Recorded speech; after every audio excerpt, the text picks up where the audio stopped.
Okay, we'll call the meeting to order. If we could please stand for the pledge. I pledge allegiance To the flag of the United States of America and to the republic for which it stands, one nation, under God, indivisible, with liberty and justice for all.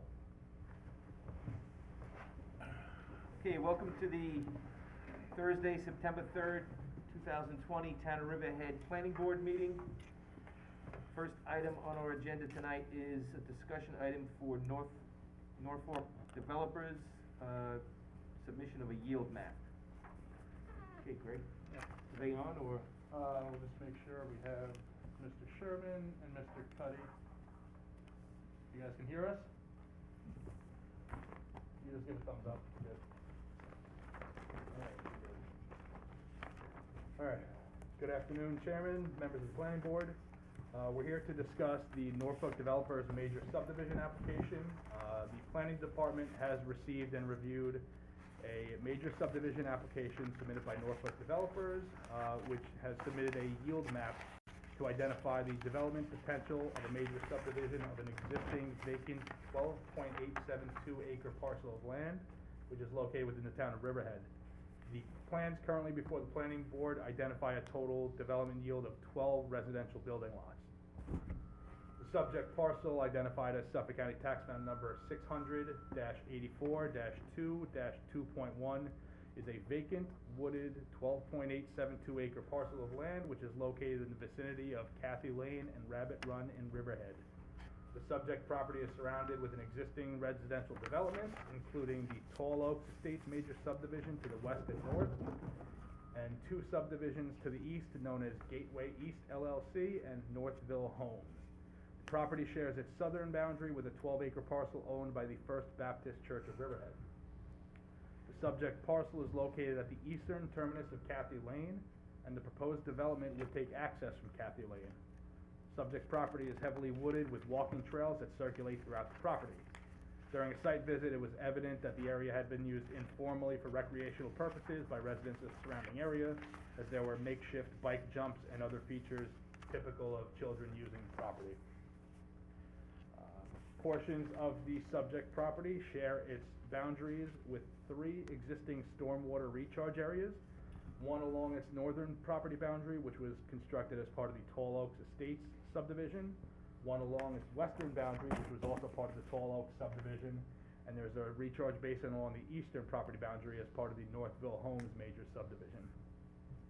Portions of the subject parcel are relatively flat, however there are substantial slopes on the property, particularly in the eastern portion of the property, with slopes ranging from 15% in some areas up to 25% in others. If the subdivision is approved in any form or yield density, the existence of such steep slopes on these portions of the building lots would require the submission of individual site plans, i.e. specific grading and drainage plans, for each lot which contains steep slopes at the time of development in order to ensure that stormwater runoff is managed on site and does not flow onto neighboring properties. Subject property is located within the Residence A40 zoning use district. There is and it is located within Riverhead Water District Extension number 19B, as in boy. There is a 12-inch water main running north to south along Rabbit Run, and there is an 8-inch water main which runs east to west along Cathy Lane. Subject property is located within Suffolk County Groundwater Management Zone 4, which permits 600 gallons per day per acre of sanitary flow. Based on the parcel's 12.872 acre size, the allowable sanitary flow per the Suffolk County Department of Health Services regulations would be 7,723.2 gallons per day. The applicant has submitted a yield map prepared by Howard W. Young, licensed land surveyor, last dated August 20th, 2020. There were also additional maps submitted, including a sketch plan. However, at this point, with the questions detailed in this report, it would be those sketch maps would not be ripe for review. The board would need to settle on a yield map first. The standard yield map that is currently before the board identifies the property boundaries, identifies a 55-foot wide right-of-way which extends east from Cathy Lane and that splits into two roadways in a north-south orientation, with both terminating in cul-de-sacs with a radius of 60 feet. The plan identifies a total of 12 residential lots which range in size from 40,101 square feet through 41,990 square feet. In terms of the yield map requirements pursuant to Town Code, Section 301-285, a yield map shall contain the following information: areas required for park dedication, areas required for recharge of stormwater, and areas required for the provisions of public highway. It is noted that the plans do not identify any areas reserved for parks dedication. I did receive correspondence from the Recreation Department Superintendent today. The Recreation Department Superintendent had reviewed the map, and in a letter dated September 3rd, 2020, he stated that the Parks and Recreation Department has reviewed the Norfolk Developers LLC yield map dated August 20th, 2020, and does not desire that the applicant reserve an area for Parks and Recreation. This information is based upon the topography of the parcel and the existence of Unity Park and Two Bears Park that surround the area in question. Pursuant to Town Code Section 301-288D5, the Parks and Rec Department would recommend that the applicant be required to pay the Parks and Rec fee of $3,000 per each lot in the subdivision in lieu of dedication of any space within the subdivision for Parks and Recreation. The plan does also, pursuant to Town Code, it does not identify any areas reserved for recharge of stormwater. Rather, the current yield map that the board has shows a total of 20 drainage rings within the road right-of-way. Approval of the 12-lot yield map in this current form would require that all stormwater be managed within the road right-of-way. This would eventually become the maintenance responsibility of the town highway department if the roads are dedicated to the town. Although during the course of a major subdivision application review, the applicant would be required to prepare a sketch plan which could change the layout and orientation of the roadway, the responsibility of maintaining the drainage within the roadway would still fall on the highway department. The yield map has been referred to the highway department, and I did receive comments from the highway department superintendent. In an email dated August 31st, 2020, the highway superintendent stated that he would like to see a recharge basin included in the plans, and would also like to see islands in the cul-de-sac and cement curbing, not Belgian blocks. The comments regarding islands and curbing specifications will come at a later point in the subdivision review. But at this point, the inclusion of the recharge basin was a significant comment from the highway department. The applicant did initiate contact with the Riverhead Water District, and we got a letter from H2M Architects and Engineers dated November 27th, 2019. H2M had the following comments. Upon review of the district map, we have determined that the existing site is located within the current boundaries of the district, and water is therefore available contingent upon town board approval. In order to provide water service to this parcel, a formal extension of water facilities would need to be approved by the Riverhead Town Board. In order to assist the property owner in determining the best course of action for this site, please be advised of the following. In order to extend the lateral mains to the subject parcel, a public hearing will need to be scheduled for the town board to present the project for comment and approval. A map and plan in the form of an engineering report will also be required for the approval of the town board, and will include evaluating how best to serve the property and the associated costs. There is no guarantee that the extension of facilities to this subdivision will be approved by the board. The nearest water mains to the parcel is located on Cathy Lane. It is noted that the town also maintains a water main off of Gateway East Drive to the eastern side of the subject property, and will likely require a looped water main through the site. Once approved, owner will be responsible for the extension of water facilities across the frontage and all required valves and appurtenances. The district will coordinate the installation of the new water main.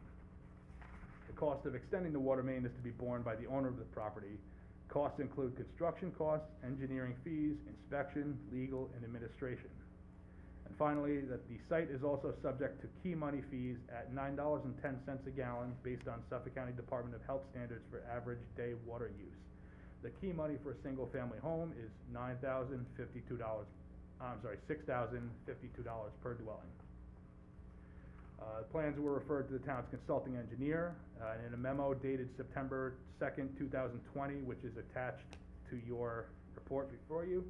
I won't read the whole thing, but I will. He did have a summary section which stated that Prior to the acceptance of a yield of 12 lots and a sketch plan design, we recommend that a comprehensive drainage analysis be performed that demonstrates stormwater runoff to the tract can be contained by means of subsurface leaching structures constructed within the road right-of-ways.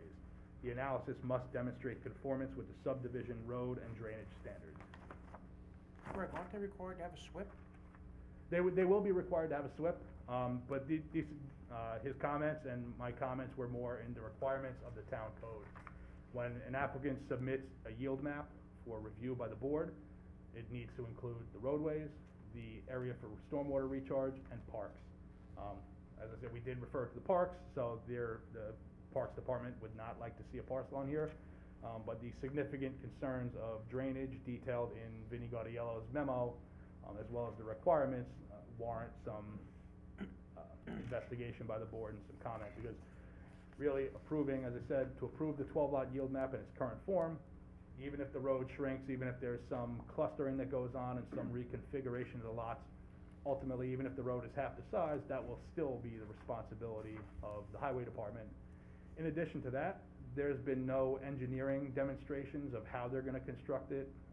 There is some, brief calculations on the plan, but there's no test borings that were shown on the plan, so there's no way to determine suitability of the percolation. There's really been no effort put forth in demonstrating how they're gonna maintain their stormwater.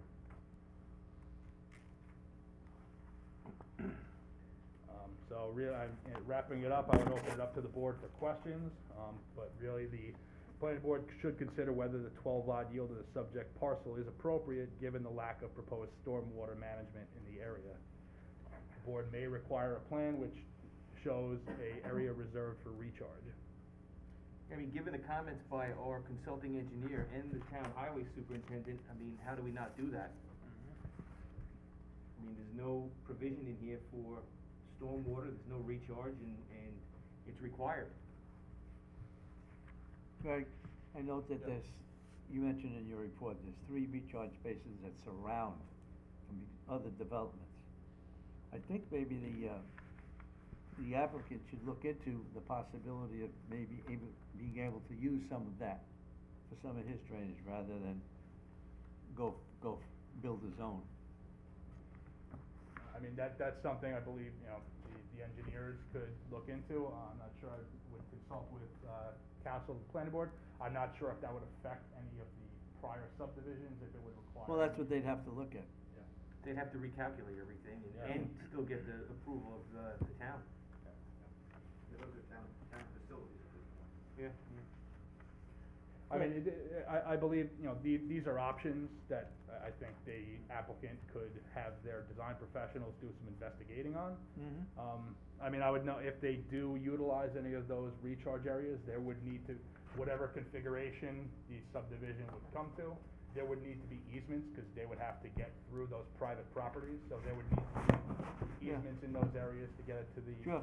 So, I mean, again, something to consider, but, I believe the applicant, really, the ball is in the applicant's court to demonstrate to the board how They have to how put a they propose recharge it. basin on the lot, on this subdivision, they're gonna lose a lot. Well, that's Well, why, but it's not And really if they can- it's so not they can really use losing the a other lot. the other recharge basins, possibly for some of the drainage, maybe they can prevent themselves from losing the lot. So I don't think it's accurate to say that they're losing a lot. When the town code requirements state that your yield map needs to show 1, 2, and 3, if you don't show 1, 2, or 3, and your yield is coming in at 12, that's not really an accurate representation. The yield map would be, pursuant to the town code, following it to the letter, would have 1 acre reserved for parks and recreation, would have an area reserved for stormwater recharge, and then that would be your accurate, your accurate yield. But being that we have a map that has no parks, no drainage, kinda gets us into this position that we're in, where really the onus is on the applicant to demonstrate how they're gonna manage stormwater for this entire development. and those leaching basins shown on here don't really meet the criteria for that.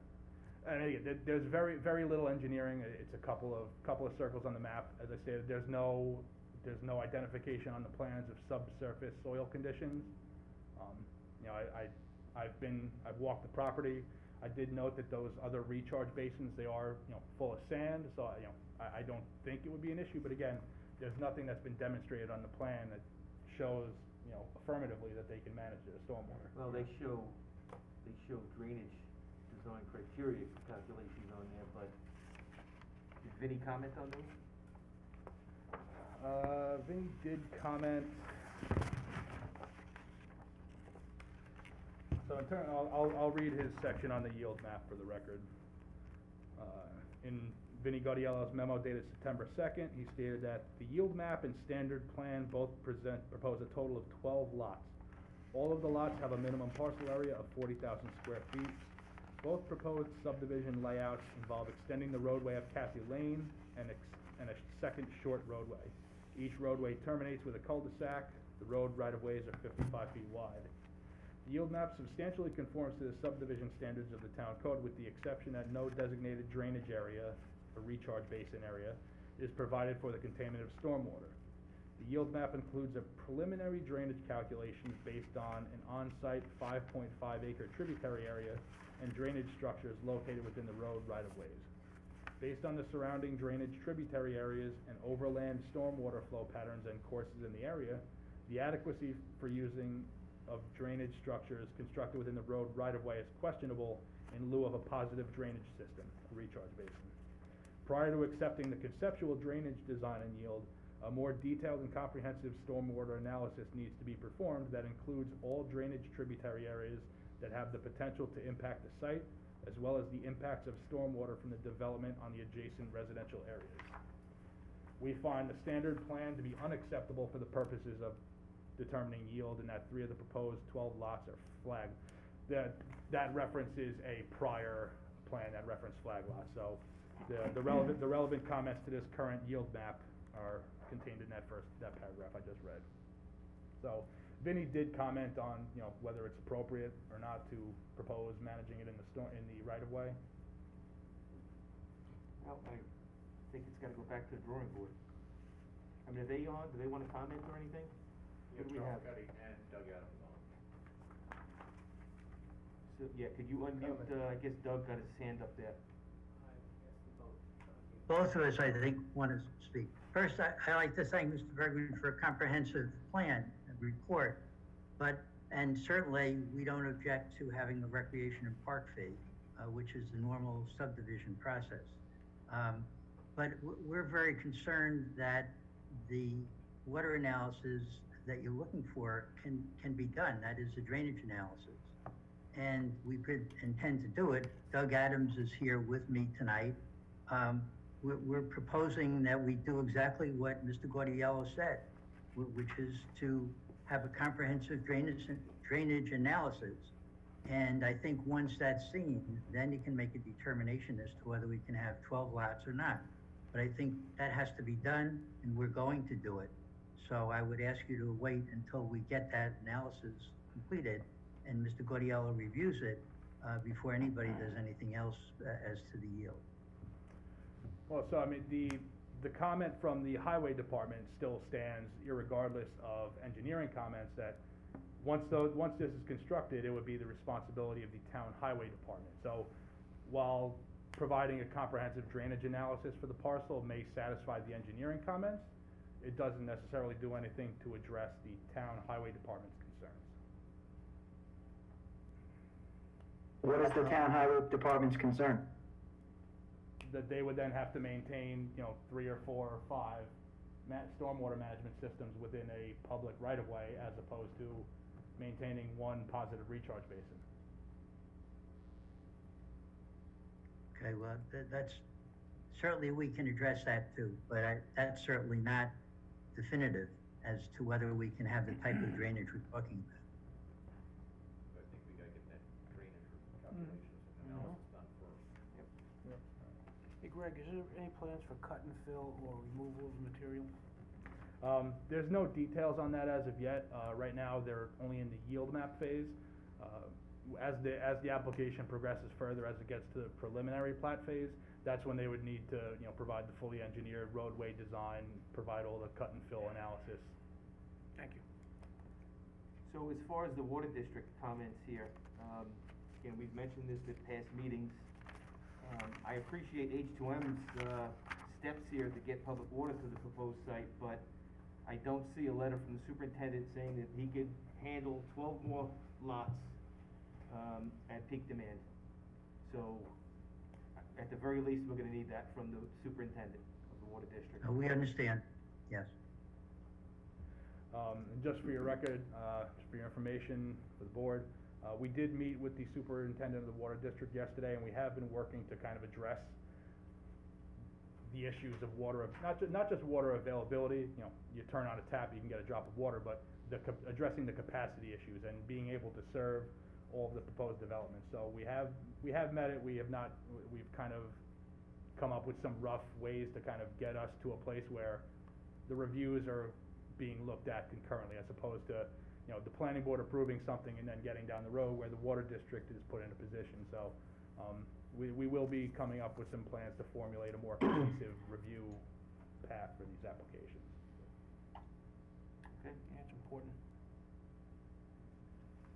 So, at this point, to give the applicant some direction, the board would like to see this comprehensive drainage analysis. Would it prefer to see a recharge basin?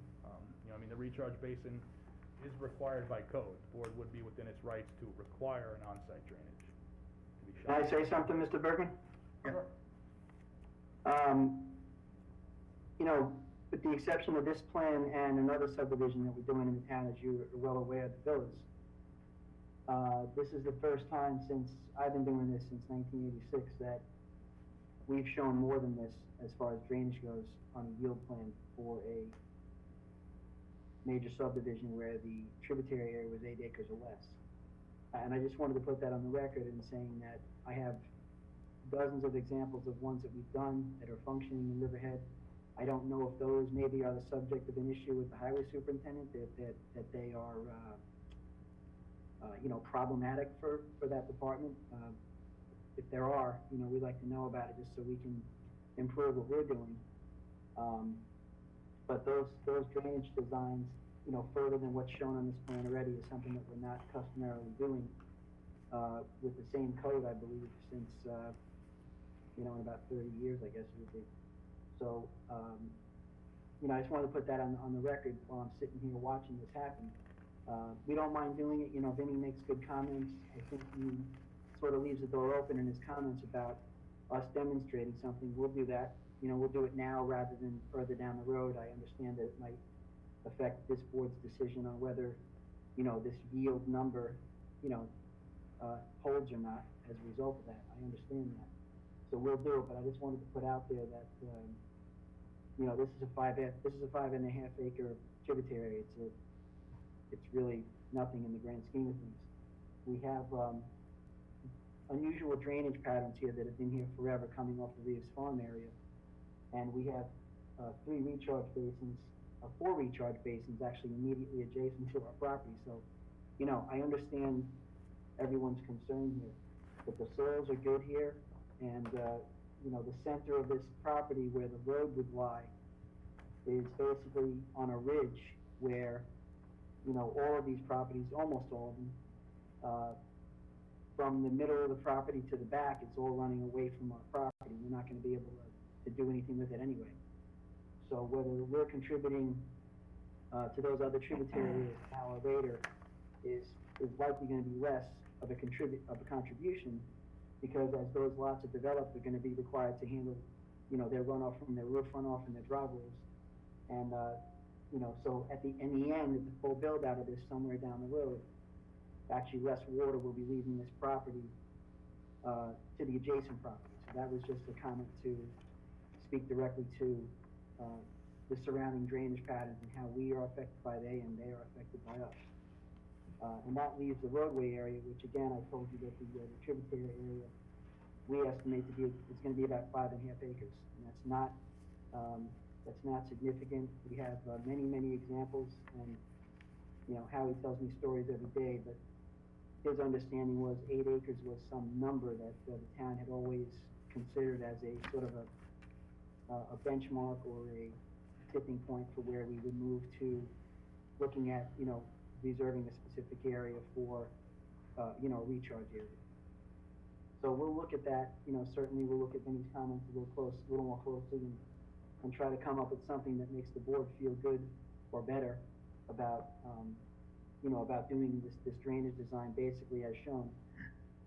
It's not complicated, you know, a comprehensive analysis, I'm not really sure what I'm gonna put forth in that regard, but we'll do something that, maybe we'll look at all the other tributaries and kind of show, everyone that's interested in, you know, the other drainage patterns, that there is little effect or no effect on each other.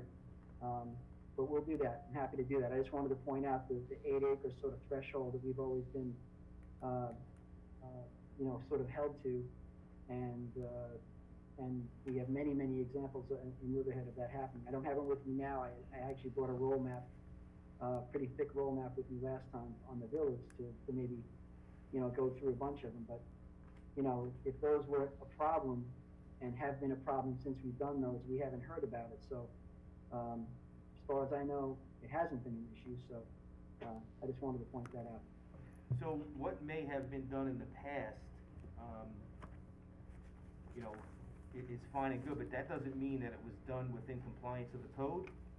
And, you know, why is the highway super asking for a recharge basin? Maybe because, and I'm just guessing here, because, you know, more of these, leaching basins is more maintenance for him. He's forced to continually to take on more roads in the town and manage them with less and less people. So a positive drainage system, I'm sure in his mind, is least maintenance that's gonna impact his department. But again, you know, what had been done in the past really doesn't make it right. And, you know, we, at some point when he points it out to us, or our engineer points it out to us, we have to go by the code. So, you know, I understand your point and how it might be managed, but the big picture, you know, the town continues to grow and it needs to be maintained and managed with less and less people. So, it could be part of the reason. But, you know, let's work through the calculations and get everybody involved and see where it takes us. If I may just offer one additional piece of information, the Villas at Roanoke subdivision, which is currently being reviewed by the board, as you may recall, it was a very similar conversation. The initial yield map came in, did not show any areas reserved for drainage. Based on other applications that I had worked on up in that area, I knew that there was a big clay lens there. So it may have presented specific drainage issues specific to that project. Again, I'm not sure about the tributary areas, I don't have the plan in front of me, but through the review of that project, the applicants were required, and they did provide a positive recharge area reserved for drainage. So that was, you know, there may be similarities, there may be differences between the two applications, but this was one that's being currently reviewed by the board, where the board did require a recharge basin. No, We're prepared to follow Mr. Gordiello's recommendation, and that's what we intend to do. All right. Doug was mentioning an 8 acre, sound like a threshold, where anything below that didn't require one. Is that something that's in the code? I'm not aware of it. I don't want to speak with any sort of affirmativeness. It's not something I've ever come across. Not saying it doesn't exist. I will look into that, and I will consult with the town engineer. You also gotta take a look at the highway manual that talks about, infrastructure requirements in the town that's not in the code. I'll look through our resources. I'll see if there's anything that we can reference.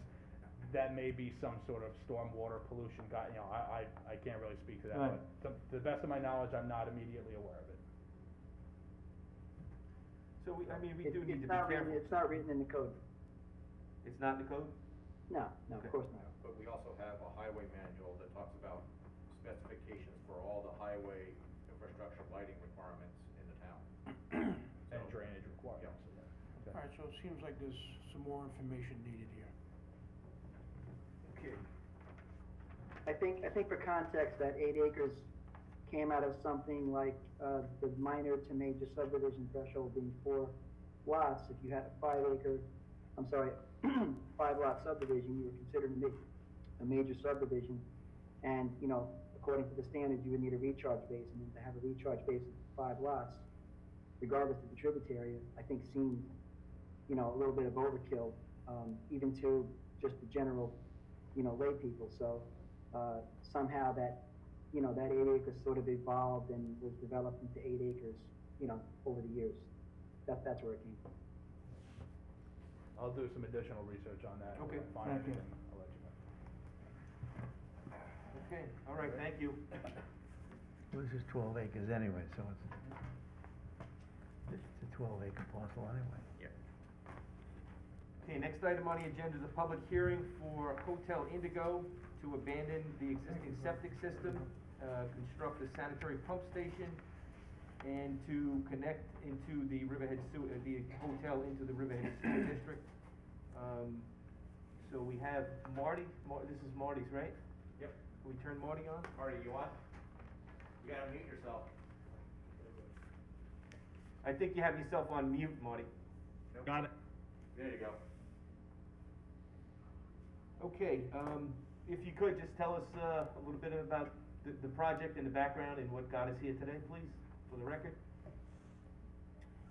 Basically, the history of the project is the applicant has previously filed for a sewer extension to the property that currently houses the Hotel Indigo, which has always been on septic, which has been deemed an issue with the Peconic River, the level of nitrates, etc.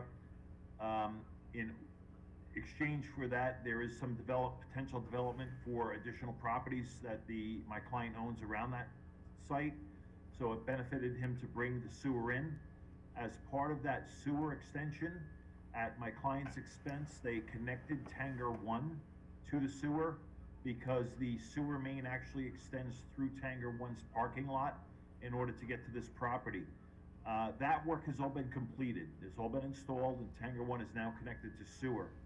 As the line crosses Tanger, it reaches the boundary of the Indigo property at a height above the current grade. If you're familiar with the back of Tanger 1, there's a relatively high, about 14 to 15 foot high retaining wall along the back of the property between that and the Indigo property.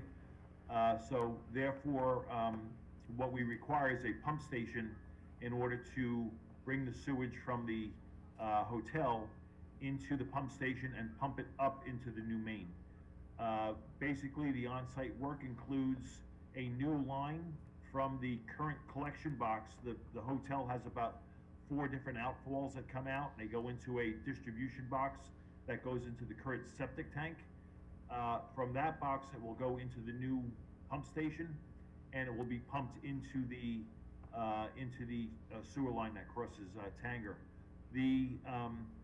As far as the visual improvements on the site, we have basically a 20-foot by 30-foot fenced area with a light on a pole.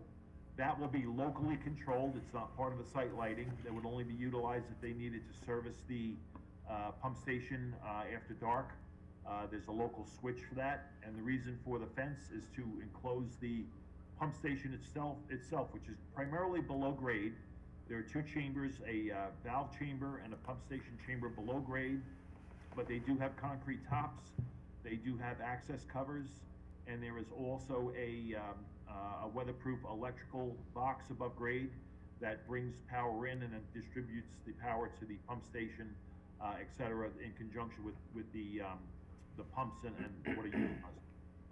The pump station will allow for future development on other sites, but as of right now, this application is strictly to attach the hotel to the pump station, at which point there is high groundwater there, so there are many, many pools behind the hotel that will then be abandoned legally, and will take those nitrates out of the groundwater. That's the extent of the application. Okay, thank you. Any questions from the board? Yeah, one question, Marty, is the pump system, is it a single pump or a dual pump? In other words, if there's a breakdown, what happens? I know it's a dual pump. They always pump. utilize a dual pump system, and they alternate. Okay. This way, you do always have one, when one needs maintenance or goes down, the pump station is always always Okay. operating. Thank Do you. they have backup power? Yes, the hotel does have a backup emergency generator, so it is on full power. So the lift station will also have that backup power? Yes, it will. Good, okay. Yeah, I have one question, Marty. Do you have, grease traps on site? Yes, there is a grease trap. The grease trap is on the outfall that currently comes out of the kitchen. It goes into a grease trap, and then from the grease trap, it goes to that collection box where we're gonna pick up the new line to the pump station. So the grease is captured prior to going into the system, in accordance with county standards, and that grease trap and all of those improvements are part of the approval that we're getting from Suffolk County Health Department on the whole system. You know, they have the engineered drawings under their review, and they're approving it based on all of the components. Thank you. And who is gonna be responsible for the maintenance? That would be the owner. The of owner of- property will be responsible. It's Okay. a privately owned pump station. Okay. Any other questions? Marty, Jeff Murphy, did you get a copy of my August 5th, report? Yes, I did. Okay, were you able to, take a look at Michael Reichel's comments and request for some additional information to get your? Yes, we did. We have done that, and actually, we've already done the revision to Mike's, items, and, we are getting that back to him. We also forwarded a copy of his comments and the information to the Board of Health with the secret determination, which they were waiting for. Right. And all of that is in process. We're in the process of wrapping it up, and we really wanna get their approval as soon as possible also to, get this installed. Okay, just take a look at the recommended conditions on the last page of the staff report, Marty, there's just additional cleanup needed. Absolutely. Okay. Yeah, we wanted to have this meeting just to see if there's anything else we needed to do, and we'll react to it now and wrap it up. Perfect. Is there anyone else that's on, that called in? Two people? Two people, they can unmute themselves and. Okay, is there anyone that called in? We have you on, if you could unmute yourself if you have any questions or comments. Jay Smith and Patricia Aiken. Are you on perhaps for another comment, not this public hearing?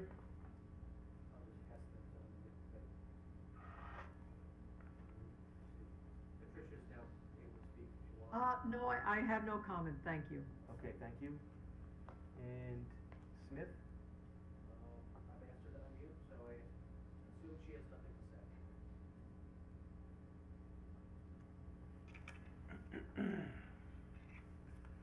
Okay, motion? Yeah. I'll move that we close the public hearing for Hotel Indigo sewer connection. Second motion? Okay, motion made and seconded to close the public hearing for the sewer, extension for Hotel Indigo. All in favor? Aye. Opposed? Okay, public hearing is closed. So we have, we're up to the resolutions. Any public comment on resolutions? Save questions to the two people we have called in. Are they're still unmuted? They can unmute themselves, they have the power to do that. Any comments on the resolutions? Okay, I do have, resolution 57, the Bates and Barrel, resolution to approve the administrative site plan for the, I guess it's a firing range. Did we include the hours of operation in the resolution? I didn't see them in there. No, there is currently nothing in the resolution pertaining to the hours of operation. I had seen that in a report, one of the staff reports. I believe the applicant, spoke about the hours of Yeah. operation. He did mention Jeff. it, and I believe Jeff. the applicant spoke Jeff. about the hours of operation. Is this something if the board would like to impose restrictions on the use Yours. of the container for the hours of operation? Do we know what their hours of operation are right now? No, they're gonna do the traffic. I believe Marty is actually representing this application. Marty, do you know the hours of operation for the Bates and Barrels, retail store? Currently, they are operating during, normal business hours. They are open late a couple of evenings. I believe when we had reviewed this, both with the zoning board of appeals and with previous reviews here, we really preferred not to have a limit on the hours because it was determined that there was no impact on any of the neighboring properties. With the, situations that we have as far as you're aware, there's a big uptick in, in firearm sales, and, they would rather not limit the time frame because a lot of times they're so busy during the day. Sometimes they burn the midnight oil and they have to do some of the testing, which is just them by themselves in there calibrating sites, et cetera. Sometimes in hours when the store is not open, for their own testing. So they would prefer not to have any limitations on the operating. Yeah, I wouldn't wanna see, limits either, cause I don't see any public benefit in limiting local business. Okay, so, this isn't a typical local business that, operates, sells food or clothing or something. I mean, this is a firearm place and it's a shooting range, so to speak. So I disagree with that, but the rest of the board, if you're okay with it, we'll leave it the way it is, but I'm just on record that I disagree and we should, especially at least after dark. Carrying loaded guns outside after dark into that, I don't agree with. The neighbors didn't take any. Yeah, well, the neighbors aren't gonna live there forever, again. Is there lighting in the backyard area? There is lighting in the backyard that's dark skies compliant. It's really a matter of, it is a fenced, property, a private property. They do include a fence at the, access point on the driveway. It is, lighted with, they park in the back, so even when they leave at night, it's dark, regardless, especially during the winter months. It's really nothing that's considered to be an issue because there is, adequate lighting for them to go from the front to the, to that location in the middle of the yard. And again, with them being there for doing testing sometimes after hours, it really would be a hindrance for their business to limit hours. So they would prefer not to do that, and I think the guys are pretty safe when they go from the back of the building to the firing range. I don't know if too many people don't want to, intertangle with them during that little trip. Okay, well, I don't hear any other objections, so. I don't think that, let me just ask this question. As it says here, administrative site plan approval with conditions, what were the conditions? There was a condition there, we were gonna have the applicant file a covenant on the property containing the limitations. That's really done to capture the zoning board of appeals, requirement that the firearms container shall not be used as a public shooting range. Oh, okay. Really to establish that covenant on the property so that there's something on record and to be enforceable.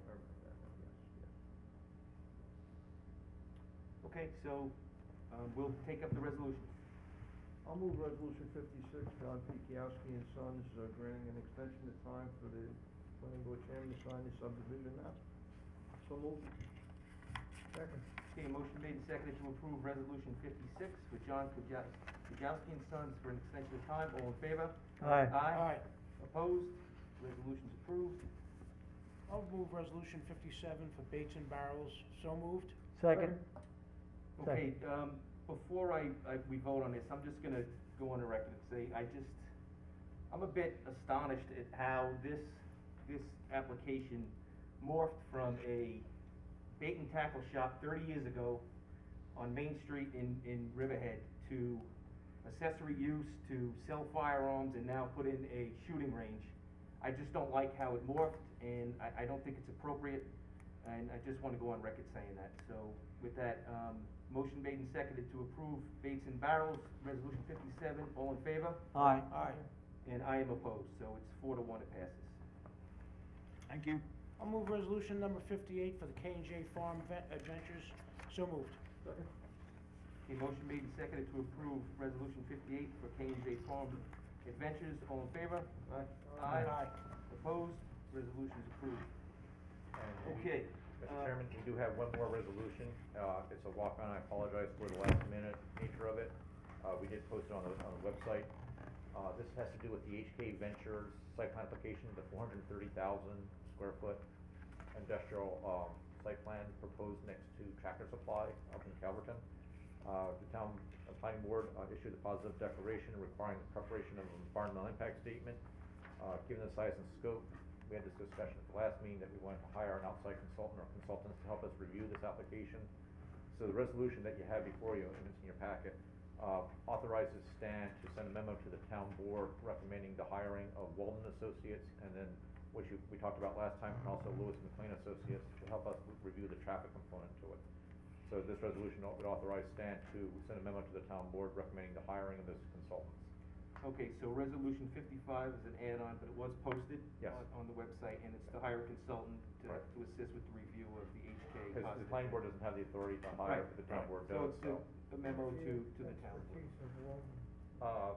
The, water quality, water quantity, water infrastructure, the sanitary system. We talked briefly with Nora Brew about, together about the sanitary with the number of Pine Barren credits being proposed, which is very, very large. And she agreed that, that we needed to looking at alternatives, including an on-site packaged sewage treatment plant, like a chroma class type of facility, so. Jeff, this is, gonna be paid for by the applicant, is that Yes, correct? that is correct, no cost to the town. I'll move resolution 55. Second. Okay, motion made and seconded to approve resolution 55, recommending to the town board to hire the environmental engineers Walden Associates. All in favor? Aye. Opposed? Resolution's approved. Okay, public comments on any matter, we still have someone up there, Jay Smith. Any comments from the board?